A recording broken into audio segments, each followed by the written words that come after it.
আসলে মনে করেন ৩০০ টাকা লিচু সহ যদি হয়, সেই লিচুগুলো ব্যাপারীরা কিনে নিয়ে আসে বাগান থেকে ১০০ থেকে ১২০ টাকা। এনে কী করে আড়তদারকে কয়েলি দেয়, দিয়ে বাজারে উঠায়, রাগ বাড়া নেয়। বরঞ্চ এই লিচুর দাম ৩৫০ থেকে ৪০০ টাকা ফলায়।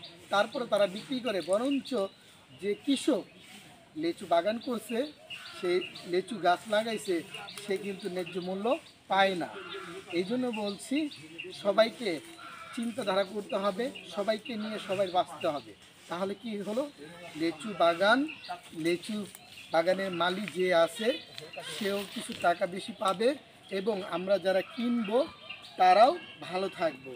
দেখেন, এই বাগানে কিন্তু আপনারা স্প্রে করে, আসলে কিন্তু স্প্রে করে, কোনো স্প্রে আছে বিষাক্ত, কোনো স্প্রে আছে আবার গাছের জন্য ভালো এবং পোকামাকড়ের জন্য ভালো, এবং